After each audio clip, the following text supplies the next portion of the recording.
tuvaamu ne musawo yaffe esoose eno ensawo yaffe ey'okubiri mwe tukwatirayo ensonga ekwata ku bannayuganda ekwata ku mubiri gwa Kristo ne tugyogerako.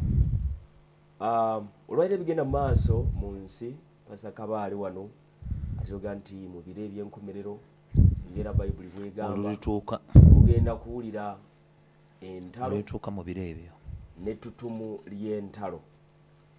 Weewaawo zizenga zibeerawo naye olwaleero obubonero bweyolekera ddala lwatu nti waliwo ekigenda mu maaso. Amawanga amanene g'osobola okulowoozaako agalina ebyokulwanyisa namuzisa geewaddeyo tegatidde na kuswala tegafaayo ani yaani gagamba nti ffe tugenda kuyimirira ne Isirayiri. Bw'owulira nga eggwanga lya America lyewaddeyo ngenda kusaba producer waffe atukubira akalango waliwo ekintu kye nalabye ne kinneewuunyisa. So si kalango ka vidiyo ka Mike Johnson kaddakiika nga 2 naye tugenda kuyingirako munda okulaba bwe baba nga bateesa bifaananyi ki ebiri mu ssetteeserezo wa America bye basinziirako era motivation ki eri emabega w'ebifaananyi ebyo. Ngenda kusaba producer waffe sooka otuweeko ka vidiyo ko aka Mike Johnson kansubire nti omaze okuba nga okafuna atuuka ekiseera n'atugamba nti bwe baba nga bateesa sipiika gy'atunula eriyo ekifaananyi kya Musa era Mike Johnson bwe yabadde nga okay katusooke tukafune. And behind Israel, America's godly heritage and our national motto, "In God We Trust." Then stay around as I talk to an atheist about the meaning of "In God We Trust" and give her evidence of his existence in 30 seconds. Watch what happens. I want to thank my dedicated wife of almost 25 years, Kelly. She's not here. We couldn't get a flight in time. This happened sort of suddenly. But we're going to celebrate soon. She spent the last couple of weeks on her knees in prayer to the Lord. She's a little worn out. We all are. I think, if my memory serves, Miss Jackson Lee was winding down one of her long, eloquent speeches. And not that I was not enraptured by her speech, but I looked up at the top of the chamber there, and I saw the face of Moses staring down. Right up there in the gallery, overlooking all of us in this august chamber, is the image of Moses. Moses led our people from slavery to the gates of the Promised Land. And before the people of Israel entered the land of Israel, Moses gave us a message that has steeled our resolve for thousands of years. I leave you with his message today. Be strong and resolute, neither fear nor dread them. My friends, may Israel and America always stand together, strong and resolute. May we neither fear nor dread the challenges ahead. May we face the future with confidence, strength, and hope. May God bless the state of Israel, and may God bless the United States of America. I just felt in that moment the weight of this place, right? The history that is revered here and the future that we are called to forge. And I really was just kind of almost overwhelmed with emotion. We stand at a very dangerous time. I'm stating the obvious. We all know that. The world is in turmoil. But a strong America is good for the entire world.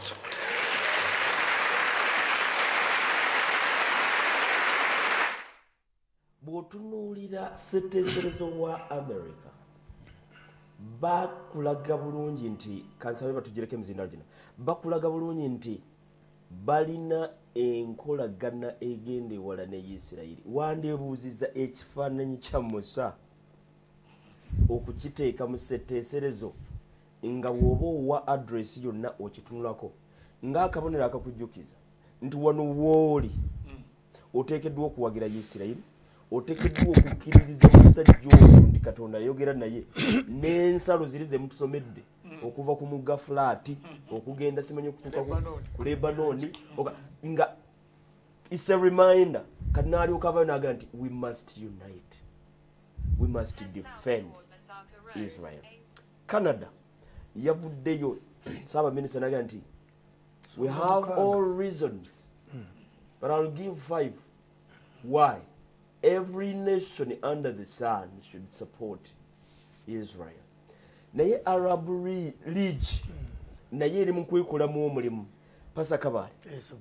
And these sounds or warnings of the end time. Over to you. Nze nga nkyogera kinsanyusa si kuba nti abantu battingana, naye kinsanyusa okulaba nga Mukama waffe bye yatuwa nga obubonero obw'enkomerero ebitulaga obudde bwe tulimu wampologoma ssaawa mmeka kwe gatumanya essaawa ze tulimu, ne tumanya nti tuli mu ssaawa kati za kasenda bazaana Abaganda bakimanyi, tetuli mu kalasamayanzi olunaku gye lutandikira, tetuli mu ttuntu, tetuli mu malya ga byamisana, naye tuli mu kasenda bazaana, ke kasana akasembayo, then ne walyoka wajja dusk kwega obudde ne bukwata akalabiriza abazaana. Kiki njagala okutegeeza nti ebintu byonna byolabye ne byowulidde bikulaga bulazi nti obudde obwekomerero butuse. Sigamba nti enkya Yesu ajja, naye ate sigamba nti tayinza butajja n'ekiro kya leero. Naye kiki baatugamba okukola? Baatugamba nti ekikulu si kumanya exact hour, naye ekikulu kwe kumanya season n'ebiro by'olimu nakyo ekyo bikoleremu. Abaana ba Isakaali ebyomumirembe 12:32. Kakati jjukira nti olunaku olwaleero Amerika, omanyi omuntu omulabira ku byafaayo kyetuva tulanya nti Apollo Kabale mutabani wa Malaki Kabale kabeere ayebasa ejini n'ebirala ebiringa ebyo. Amerika yatandika etya? Founding fathers b'Amerika baava mu Bulaaya, mu nsi z'e Bulaaya, nga babayiganyiza olw'enzikiriza yaabwe ey'obulokole mu Kristo Yesu. Ne batandika ensi kati buli muntu gy'ayayaanira okugenda abantu batunda n'ebijja byewaabwe gye bayita Amerika. Kati yo teyinza kuva ku Bayibuli wadde nga n'abeffujjo bagenze bangi, naye Amerika etegeera ye eri nnyo ku Bayibuli. Terina bw'ojawukanya na Isirayiri nga Bayibuli ega nti aliwa Isirayiri omukisa, naye ne Katonda alimuwa omukisa. N'olw'ensonga eyo Amerika okubanga nabo batunuulira Musa nga ne Knesset oba bala bagiyita Knesset, palamenti ya Isirayiri, nga nayo bw'oba oyimiridde bw'otyo oyogera, era ekifaananyi kyolekedde kya Musa kitegeeza bano omutima gwabwe DNA yemu. Kati bw'okwata ku Isirayiri wuliriza nno nabali abakyekyanga nabo bagenda ddugwamu. Naye kansooka eno mu Amerika, Silicon Valley gye wandiise industrial park oba industrial area ya Amerika ey'amaanyi, tekinologi waayo yenna Bayisirayiri. Omuyisirayiri akola ekintu kimu, kusirisaako sina kyonna, omutendera nga gumu gwokka. Silicon Valley negenda gaga, ebintu byonna ne bisoba, Amerika n'erugwamu. Ate si kyekyokka, ebintu na zino sibu zino ze mulina zino simanyi seereza n'ebirala ebiringa ebyo. Omuyisirayiri nga yakoledde ettima n'abaako kyakyusa, essimu eyinza okutandika okuwemula oba okwogera by'otugigambye. Ekyo tusaana tutegeera Omuyisirayiri yani. Tetumusukkulumya nnyo ku balala lwa nsonga ndala. Ekyo muno Katonda yakikola. Ffe waffe baatuzaala 26, naye bwe twatuuka kitaffe ng'afudde, James Kiberu siye mukulu, siye asembayo, nyina yamuzaala bw'omu, gwe bawa obusika. Kati gwe n'okola otya nga taata bw'atyo bw'agambye. Nze mmaliriza ngamba bw'eti ebigenda mu maaso bitulabule. Olutalo lwakubye Isirayiri, ensi yonna erina okukomba ku bukaawo. Olwaleero wenzijidde kati nga waliwo emmeeri gye baakawamba ng'enyimeeri babadde abaagiwambye bavudde Yemen.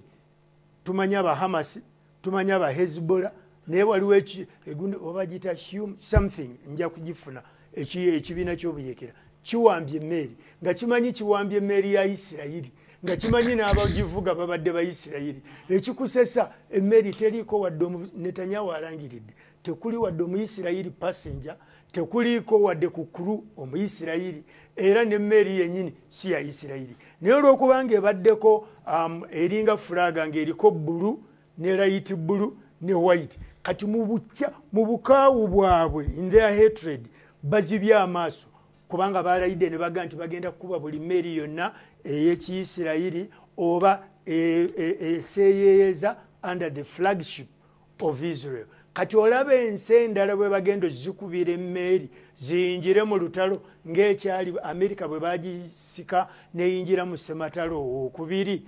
Era olaba nti okukuba Abayisirayiri abantu 1200 abaafa nga 7 Oktoba nabana 206 be basanga bagenze mu bivulu bikabisika ndagala nti ekyo kikutte ku nsi yonna gyekoma.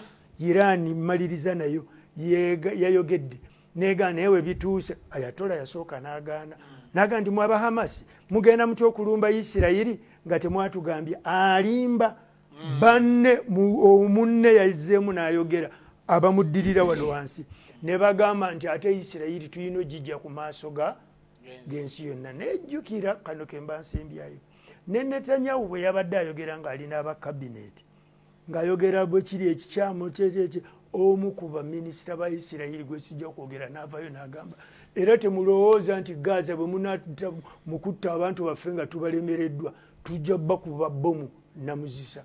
Ebigambo ebyo omuntu ali ku leve eyo ono w'Abayiraani n'ono wa Isirayiri tebimala gabasimattuka. Nze bwe ndowooza olusika eyo emmeeri yennyini mugirabye. Emmeeri bagiyita Galaxy Leader. Olw'okuba yabaddeko ne kakkala ako bano bawabiddwa obukyayi bwe balina bwonna ne balowooza nti nayo ya Isirayiri bawambye ya bwereere era bannyiniyo group kabayekera bakayita Houthi rebels Yemen. Kakati wuliriza Yemen eyinjidde eggwanga eremba olutalo lumu obwavu obuli ewaabwe ofunda n'obwe Uganda kakati nabo bayinjidde mu bintu nga bino. It's sucking in every nation. Olw'okuba waliwo Abayudaaya ab'omusaayi ogwayise everybody has to test amafuta galinnya ebintu bitabuka. Kati zize emmeeri ezibadde zisomba ebyobugagga ku mayanja aganene ga ssemayanja zitandise okuyingizibwa mu ntalo ezo. Kitegeeza ssematalo alinga atokota. Jjukira Amerika bwe yayingira mu ssematalo owokubiri yali egaanyi paka lwe bagitrikinga ne bakuba ebintu byayo. Amerika neyingira mu lutalo okuba Japan naye nga teyandibadde terubaamu. Okay. Bakute kubaddeko abantu 25 bonna babakunumbiza mpolampola nga balowooza nti bakutte ba Isirayiri. Era oyo Galaxy Leader bwe ebadde wakati mu Red Sea ng'etambula nga bwe mugirabye. So etwala byamaguzi. There are so many people who are going to get involved in this. Naye ffe nga abakkiriza Yesu Kristo abalokole naddala nga nze akimanyi nti twayingira mu wiiki esembayo okusinziira ku Nabbi Danieri gye yalanga. Tuli mu wiiki esembayo era nga wiiki esembayo twakitegeera bulungi nti the years are not following each other. Nze kindeetera okulabira ddala nti any time from now amakulu gaakyo ge galiwa nti asobola okusomamu ategeere, asobola okuwulira ategeere. But it again doesn't hurt if he doesn't come back today or tomorrow.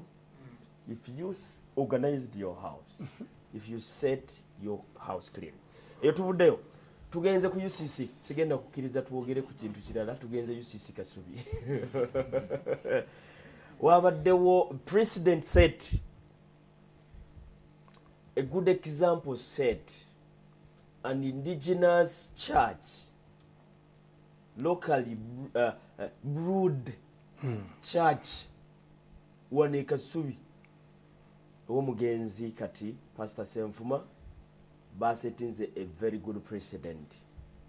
Dr. Joseph Serumaga bwe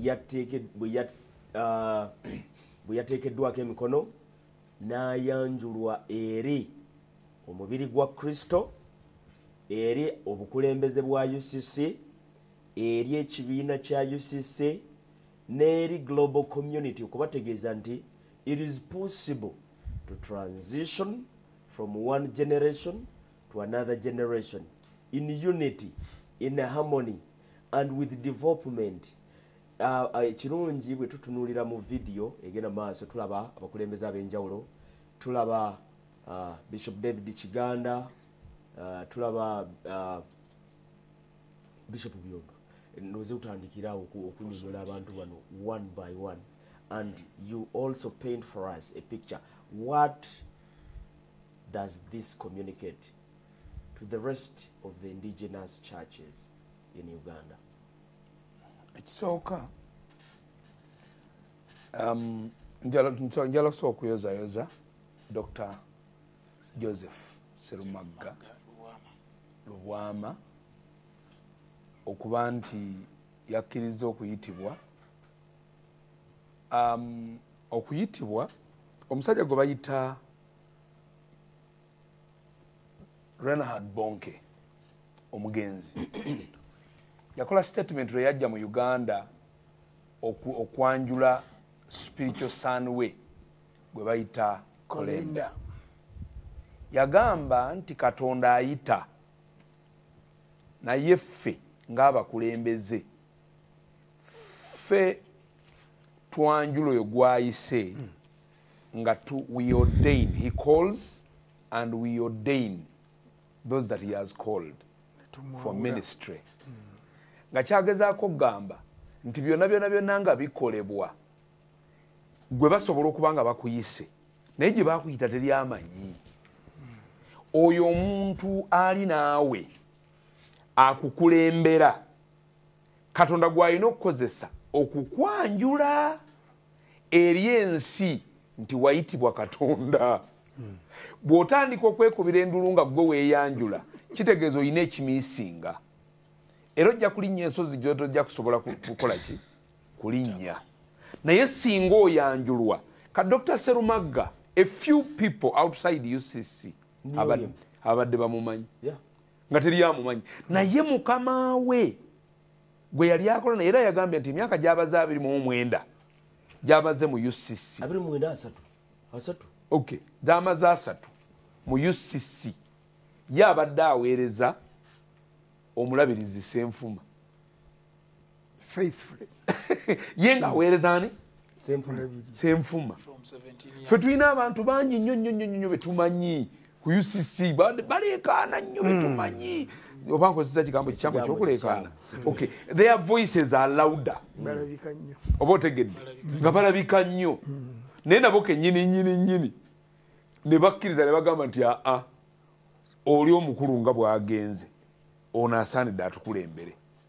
Naye ate ne kibeera confirmed ne maama ono eyali maama mukyala Ssenfuma n'agamba nti yali tannagenda mwami we, Mukama yamugamba nti ono ye mutuufu. Kati obujulizi obwa babiri oba basatu bukakate nti abaweereza bano baali tebanategeera nti ono agenda. Omugenzi Ssenfuma ng'alwadde COVID, obulwadde bunyiinyiitidde, abasoma bagamba naye Mukama waffe ono bw'atadda tusobola kukula tutya. Nga mwe muli ne bakulu ba Dr. Sserumagga mu musaayi neneekolamu nega nti naye ekyamazima Dr. Sserumagga ono asobola okutukumaako obulungi nekibeera kyama kyabwe sebona kano nti ekyo kyekyabanne naye nga yenyini tetujja muyita namwandu naye maama mukomugenzi Favor ye yagambye nti nga n'omugenzi tannaba wadde okulwala ye nga munne yali yamugambako dde ebigambo ebiwera ku muntu y'omu n'amugamba genda ogambe mukyala Dr. Sserumagga nti yeeteeketeeka okutwala manto yo nga maama era omutendeke omubuli ekyokukola. nze ntendeke Sserumagga nze nja kwogera n'omwami eyo levo yakusatu ekyo kyaliwo before meeting y'abaweereza egenda okutuula eno ng'olwedde kiri kyabaawo okodda mu bbanga lya myezi. Kati ono agenda immediately awo amaze okwogera kiri amaze okwogera n'oli n'afuna ekyamubaako. Naye simanyi how much time we have to discuss this. In that the sequence of things ebintu bino nga bigenda bibaawo bwe biti process eno ng'egenda etambula bweti ono agenze ku kitanda ate bano batudde nabo balaba ng'oli ye mutuufu naye nga tebakimanyiiko nti olwedde Ssenfuma ya communicating adda n'oli. Kakati ng'amaze okugenda n'atagamba bugambi nze kasita wendi halo n'atagamba wendi n'abantu mbakulembedde n'ekkanisa ngizimbye kakati tugire tugende n'atwala obuvunaanyizibwa okuyita abakadde b'ekkanisa n'ekkanisa yonna eteri gamba nti eri under a certain denomination kubanga singa kyabadde nga kyabadde ku Victory Namuŋŋoona manya nti Victory Mundeeba is in charge. They have to do it. Oba kitegedde from above. They must. Because the denomination is the same. Naye ono nga ye is an indigenous, I would say independent. Yep. And he is. Oba otegedde. Naye ne bagamba no. Tuleete abakadde b'ekibuga nga nkuzayo ku kya Ronald Bonke kye yayogera.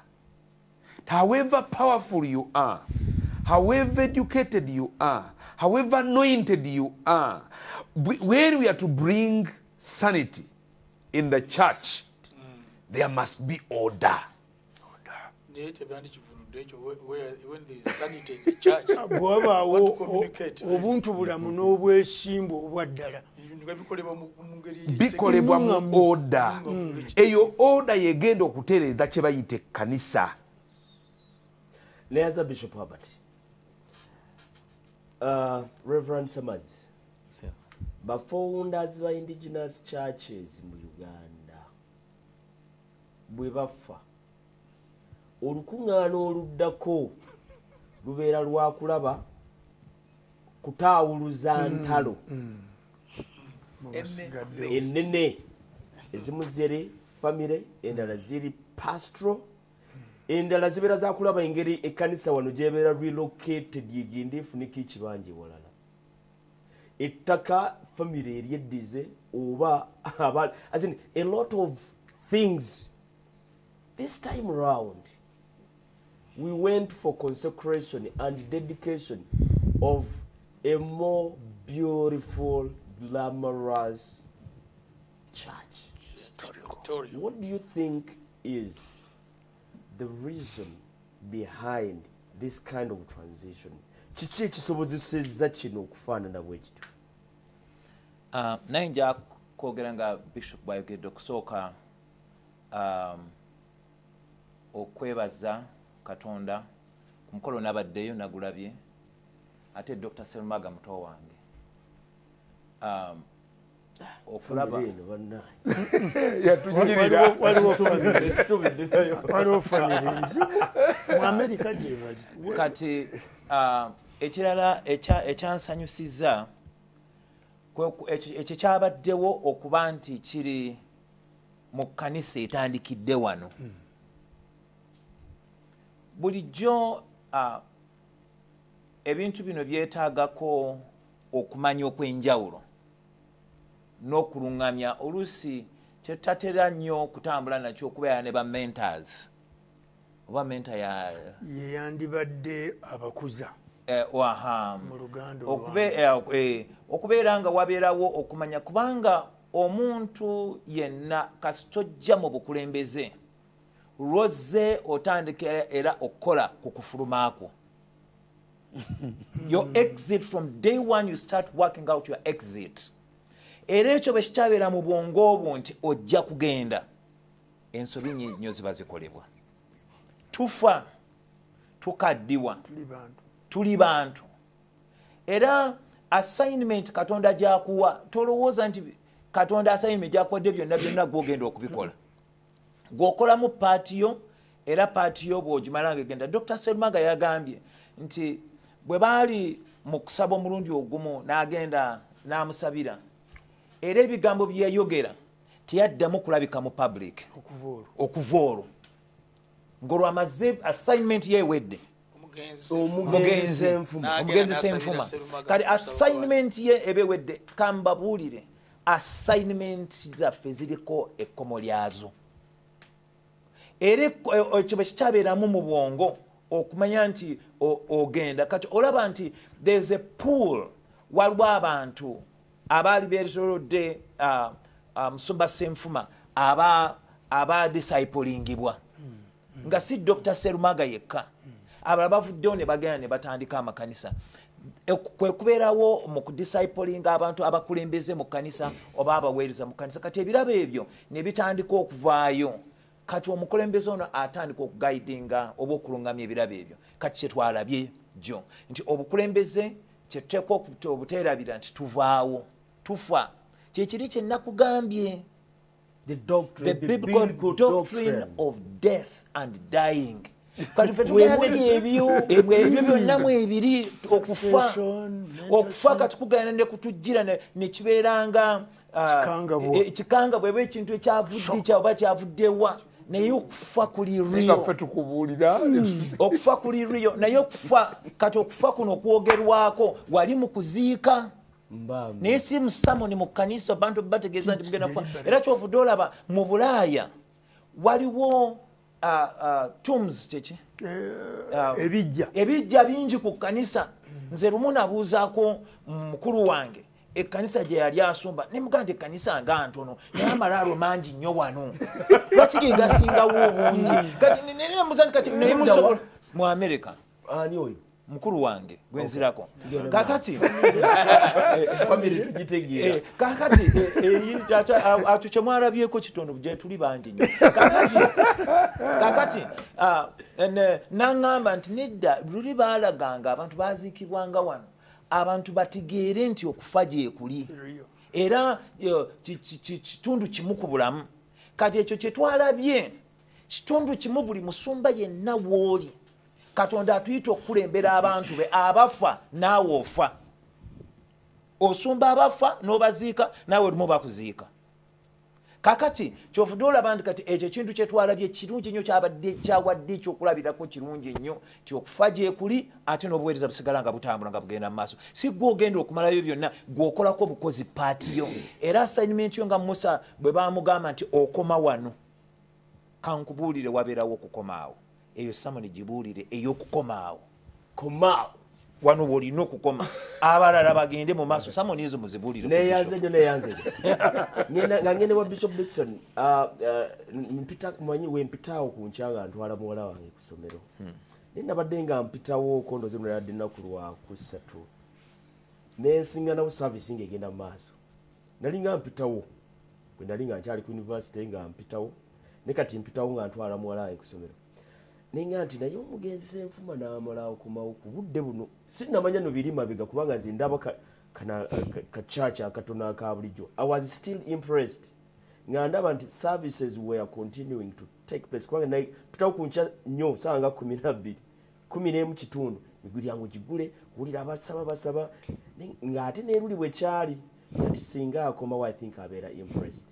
Then ku Saturday nzirayo ngenda okulaba expansion ng'omugenyi omuyite kituufu ekyo ekobanja okuga nti oli wabadde kyetwala kyeta ngenda okutuuka ng'omulimu oguli emanju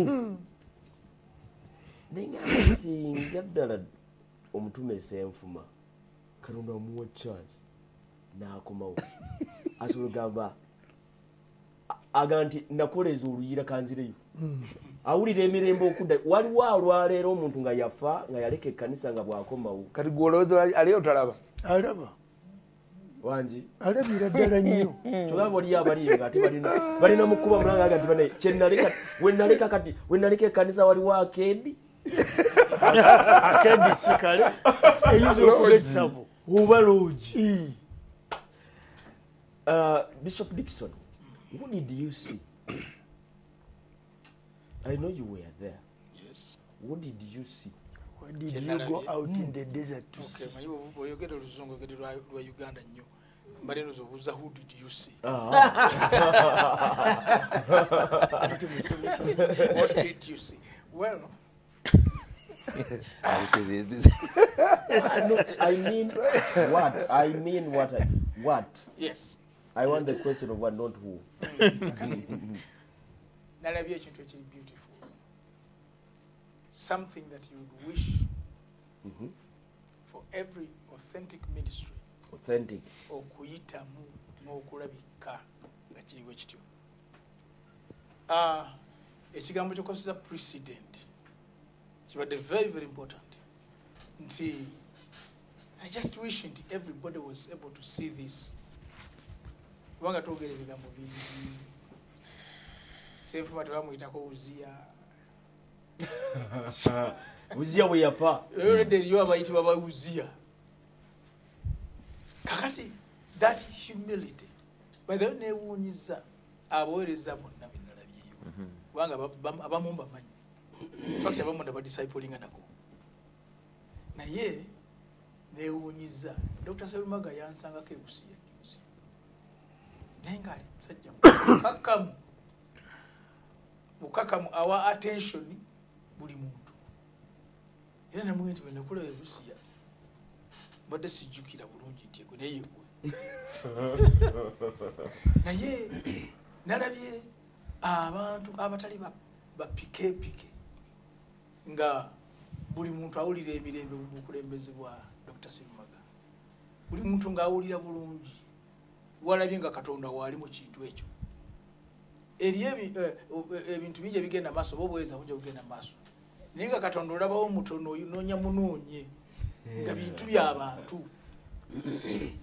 This is something that will take a long time okuyingira n'okuacceptinga obwongo bw'abantu nti kiri Uganda. Okusinzira ku nsi nga bwe tugira ekigambo ekyo kiri very critical. Era nkyogedde nkigenderedde bulungi kubanga tekimpabyeko nga kiri Uganda ekasubibwa kubanga obuweereza abantu balina amafuta tetuganye. But there's nothing you can do about the anointing. Bakonda bagakuwadde batagakuwadde for you. Exactly. It is not your anointing. Olu musajja omu yayogera n'agamba that is my anointing. It is not yours. Wagagulawo. Katonda akutaddewo ng'ekibya kyasuubira nti ajja kuyamba okutuuka ku bantu be. Exactly. You have a vessel. Ogenda kubeera omuntu omulungi ayambadde Katonda, abantu Katonda bamulaba okuva mu ggwe nabo bamwambale batambule ne Katonda gwe watambula naye. N'eryo ebintu bingi ebiraga omutima omubi nga omutima omubi guli mu baweereza. Eriyo a lot of ambitiousness nti omuntu ne wabeera nga ali ku helm of the thing egy'obukulembeze era asigala tatereera nga ali ambitious. Ekifaananyi alaga kirala. Eriyo tricksterism nnyingi nnyo. Eriyo ebintu by'otasuubira nti bino byandibadde biri eno mu kanisa. Naye nalabye ekintu wali empula nga kinsanyusiza nadde era n'omukwano gwange oyo gwendudde okulaba. Naye twasobodde okulabaganako ne tunyumyamu awo kubanga ndoza twaweerezako ffenna naye nga tokunze mu buweereza. Nalabye ekisa ekyenjawulo nga Mukama akiwadde abooluganda abo. Naye njagala kubagamba abooluganda abo nti that is a great achievement. Naye ate mulina okirwanirira kisegelewo. Mulina okulwanira that unit of the spirit gye twalabye esigale ng'egenda mu maaso. Tetwagala mugende nti mwatuuse sitaani akyaliyo muteekwa okusigala nga mulwana gye muvudde nga mutambulira wamu mugende maaso nga mutambulira wamu. Our prayers are with you. Thank you for inviting us to be with you in such a time that was very, very critically important to you. Omutume ennyonyi ntono nkulamusizaako. Okay, tweyanzanye tweyanziike. Nga tumaliriza waliwo akaakoleddwawo ke tugenda okwogerako oko briefly. Naye these were my observations from the speech. Sorry. Kozi natandikiddewo ku side y'egundi kale badde manyi nti eno nawe twasonye bali mu kasegment kali nti nawe no tunakusonyiwa naye kale katukirize Musumba Police Kabale oba buteewozaako obadde owedde weewaawo Musumba Kabale. Nze ebyange bitono ate bikwata nnyo ku programu yaffe eno. Njagala obbayozaayoza bassebo kuba tetulina banyabo ttiimu B. Tuzze twogera ebigambo oluusi nga si ffe bagezi nnyo naye nga tuli ku kituufu twafunyeeyo abatwejjeereza. I think we were justified. Mujjukira lwe twamala ebbanga eriwera nga tuyigiriza ku kigambo ordination ne succession kubanga ebintu ebyo bitera okugenda era twakimalira wano sewo. Ono yasembayo okubuuza ekibuuzo. What do you lose when you have not been ordained?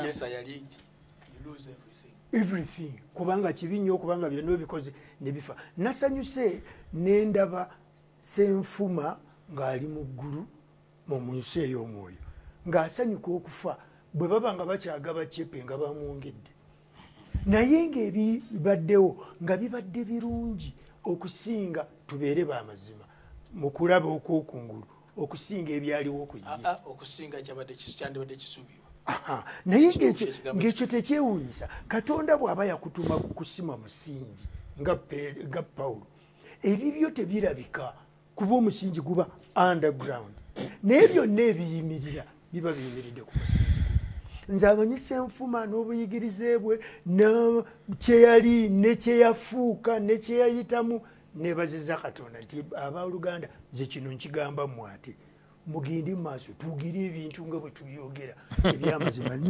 maliriza n'ebyawandiikibwa 3 nga biri mu kyawandiikibwa kimu ennyiriri 3 Bakolinsi ekisooka essula 14 olunyiriro lwa 3:2 gwawandiika olwa 3:3 n'olwana olusooka olwa 3:2 lugamba nti n'emyoyo the spirits of the prophets are subject to the prophets.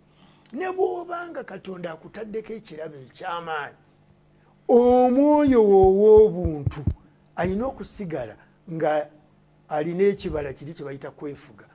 Nalabye abasajja n'abakazi abamanyi ekyokukola naye nga beefuga nga bamanyi nti Mukama waffe ayogedde kino nga bamanyi nti eno essaawa nnyonyi ntono yayogera onsonyiwa okuyita bwotyo mutabani wange naye kyekyo nga tebaliimu ebyo ga nti Natampita Reverend Bishop etaano International gundi.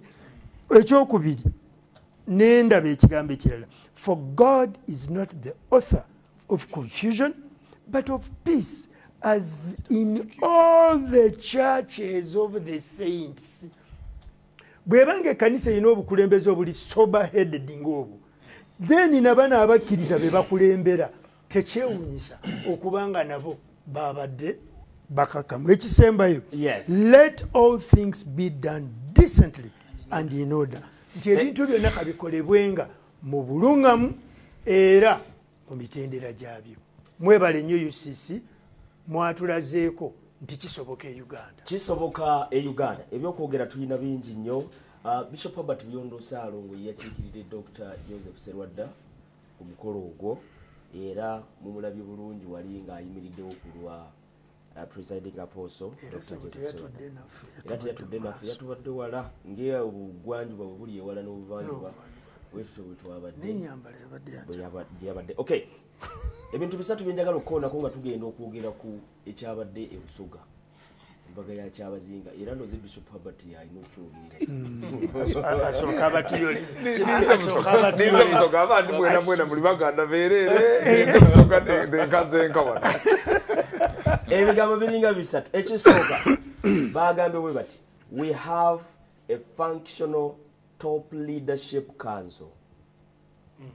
Nti balina olukiiko olutambuza emirimu olw'okuntiko era nga Pastor Favor is part of that council. Nti ne maama mukyala Senfuma aliwo kati Favor kitundu nnyo ku lukiiko olwo. Ensonga ey'okubiri zibalese nga pillars. Ensonga ey'okubiri they work as a team, a team of 15 pastors working as a team. Nti bo bakolanga kibinja bali 15 bonna bakkiriziganya mpozi nga Saabataka bwe yagamba nti by consensus. Then bayina kye bayita council of elders. Nti bayinayo ate olukiiko lulala olukiiko lw'abakadde ba kkanisa to provide leadership. Ng'olwo lwe luba luŋŋamye olubaga nti abanga omuwaba omugende mu maaso. Then ne babeerako ne gye bayise team gye bayise tuzimbe team okuzimba koga structure ekizimbe n'ebikozesebwa. Kaakati awo baavudde ne balyoka agamba nti because of the structures in place. Nti ne olw'okubanga bayina ebitongole ebyenjawulo obukiiko obw'enjawulo it took them 1 year kibatwalidde omwaka gumu gwokka okuzimba amatiri bona ge bazimbye naye nga bagamba bwe batiti they did not struggle to know what to build because they had initially sat down with was he a doctor? Was he a doctor? Yes. I didn't know. No, okay. Omugenzi Senfuma. Yes. Nti baatuula ne baba nga balina ekifaananyi ekituufu n'akasembayo nti omulwadde bwe yali ng'ali ku mugo gw'entaana yaga nti bannaye temukwata ku ssente ezatuziime okunzijanjaba amujjanjaba Senfuma nga balina obukadde 100 balina bisatu n'agamba maama tweyama miliyoni 5 twakasasula ka 3 bwemba ngeze onoonyanga 2 n'ogateeka mumukko omutono gwe yali asigazza awulira ng'akyalina energy to invest in something that is going to be taken on because he trusts the leadership. Do we currently have leadership that we trust that if we left we are able to cause era no statement y'omukyala gye yagambye naye yeebaza Dr. Serumaga kubanga taleeseyo kipya apushinze okwolesebwa nga bwe kuli enkola y'ekifirika buli omu ajja n'ayagala akole ekipya changing of goalposts ekyo ndoze kiri mu gavumenti obulwadde bwa Africa ngamba mu kyaki wano mu kyaki tetunaba kyauti n'ensinga taata wange gyekiri awamu sebo wange oli oludda waga nti yali yagenda mukama yamutwala katulina bipya n'amafuta mangi Bishop Albert ine bantu yalayidde yaweze kuwera is the right word n'akumaakuma obusoga bwonna kakati Saabalabirizi wakyaki Obuganda n'abeerawo n'awitnessinga omukulu guno yabadde main celebrant awataabadde any formal explanation to the general public nti waaliwo concerns n'engeri gye zaali zolvingiddwa ffe tetumanyi ng'abantu. Let's start from there. abantu babulijjo tetwategere babavunvubise tebyaliyo nebannange twajirirwa lubega njagala okutumirako ku mukulu Geoffrey Nkurunziza oyo musajjawo alina faani w'omulwadde bana basoga banange mundeke tuwozeeyo ze kyabazinga okufuna ine bantu ise ife wa Busoga obwabakyabazinga okufuna ine bantu yoga ino era Abasoga mwena tuboozayoza mwenemu ebigambo binene buli kimu ekigambo mwenemu kitegeeza nnyinimu akati kabwejumbira nnyinimu ekisooka I was surprised by the history of both. Social media yali afulumya ebintu nga biringa ebiraga nti it was the kingdom's will to take this one.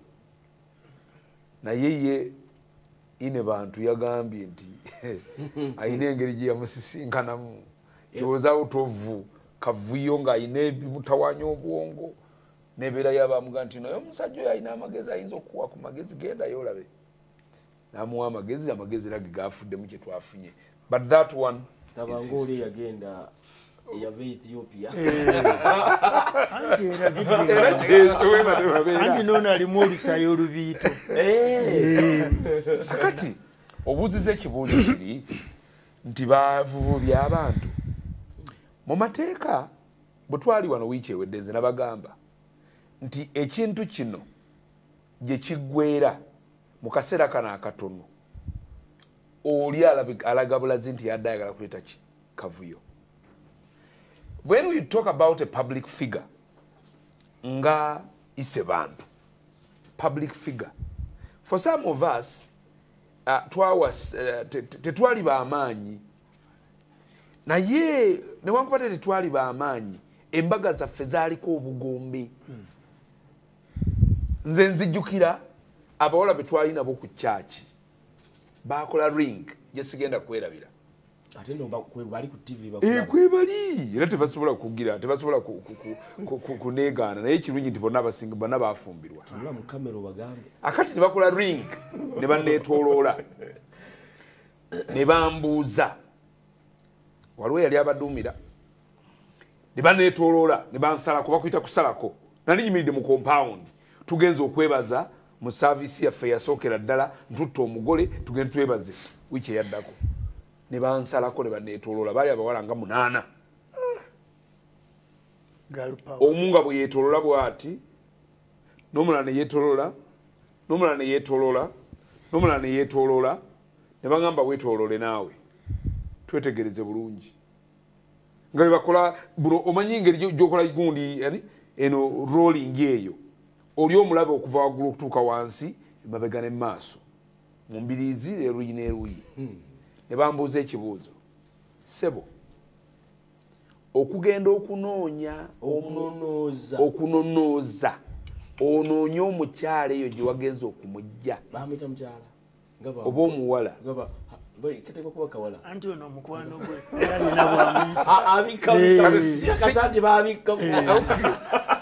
okunoonya omuwala okumujja eyo gy'omujja okunonooza tetwaliwo mu bano bonna bonna nga tosobola kujja mu muntu muffe nga tosobola kujja mu muntu ensonga gitubuulire abalala baleme tutulekawo. Kakati with that nali sina kyendi kyamaanyi kati ebintu byonna bisobola okubeera ku buli muntu ebifaanana bwe bityo because abantu babeera ne wishes zaabwe.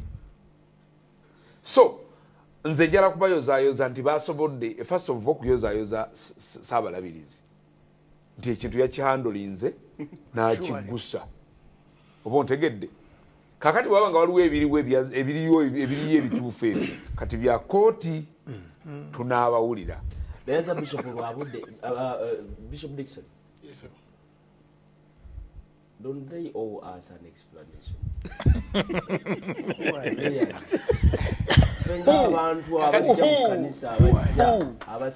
Who owes you the explanation? Owes us an explanation. Don't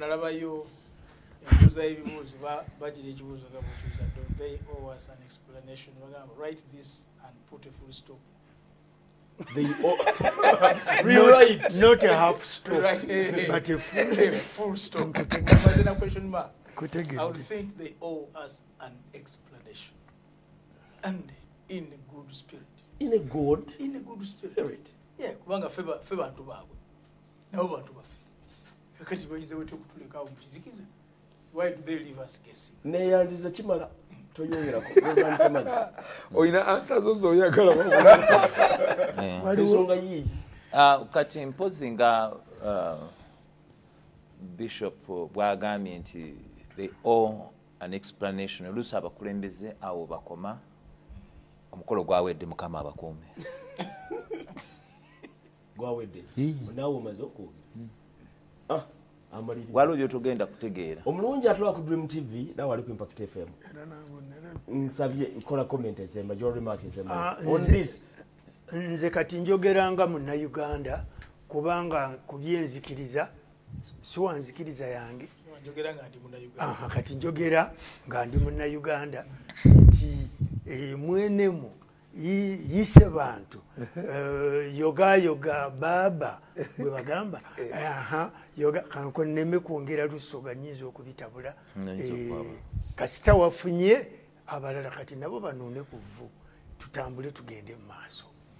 Okay, omulungi atwala ku DreamTV nawe ali ku Impact FM lwasamanja twagala kukwebaza nze ngamba tomatidde ndinga ffe abadamiga bakikwogeredde dda tusaba obwetuwaze batubuulire ebyava mu kulonda mulungi atakumira mpeera ye katonda ffe abatukumire. I really thank God for this program. Olw'obudde sigenda kumaliriza byonna naye ye Pastor Rose akuume